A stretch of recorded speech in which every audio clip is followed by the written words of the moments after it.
In the last video, I mentioned alpha-beta pruning as a method that can be used to make our basic minimax algorithm more efficient. And I'm not going to work through a detailed example of alpha-beta pruning, but I thought it would be worthwhile to take a couple of minutes to get the basic idea across. Here's the algorithm, and this should look pretty similar to our minimax algorithm, but we're maintaining a couple of additional quantities here. We're maintaining these alpha and beta values. And here's the statement of what alpha means. So the parameter alpha can be used to prune min nodes. Initially, it is the highest current value for all max ancestors of the current node.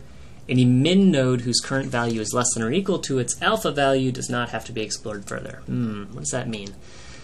So the idea is that we're going to take seriously our assumption that both players in this game will always act optimally. And if that's the case, it's possible that there are parts of this game tree that could never be reached, because one or the other of the players would never allow us to reach that part of the tree, because it would mean that they'd taken some suboptimal action. So alpha-beta pruning is a way of looking for regions of the game tree that would never be reached in a game, and if there's a region of the game tree that would never be reached, there's no point in calculating all of the values in that part of the tree, because it can't possibly impact the outcome of the game. Probably the best thing to do is just not to work through a complete example, but take a quick look at the example here to get a feel for what happens. So this example shows the calculations of the alpha-beta pruning algorithm for a particular game. And notice that not every leaf node has a value assigned to it, so leaf nodes that don't have values with them were never actually reached in the search, because one or the other of the players would never have allowed the game to get to that point. So we actually don't care what those values are. We could put any value we wanted at those leaf nodes, and it wouldn't change the outcome of the game. Well, so how can that be?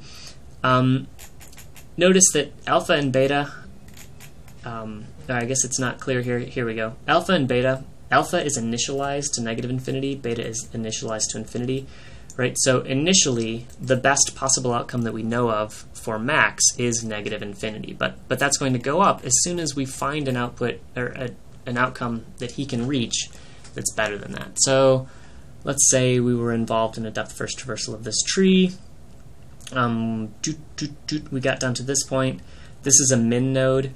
So at this point, right, min would assign 7 as the value of this node. This is exactly what we would have done in our basic minimax algorithm.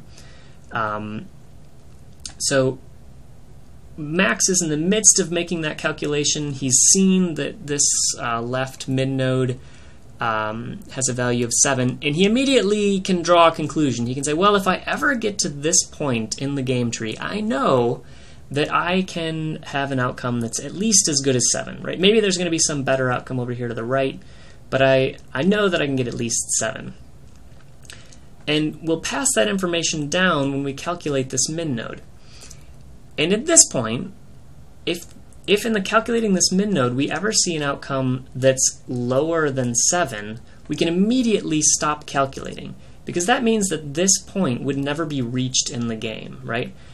Because if Max is making a decision here, he has the option of choosing the 7. So there's no way that he would choose this alternative when it would allow min, to bring him down to 6. So it doesn't matter what's at this point, right? What's in this leaf, because it might be worse than 6, but once we've reached this point, we're guaranteed that min is going to be able to make the game go at least as badly as 6.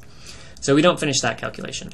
So similarly, once we've gotten up to this point, and we're in the midst of calculating the value of this node, so min will have a beta value here of 7 once this left subtree has been calculated, because it's clear that if we get to this point, min can choose this, which would result in a value of 7. So if we ever see an alternative in this subtree that's better than 7, we know it's just not going to happen, because min would never let that choice proceed. And that turns out to be the case here.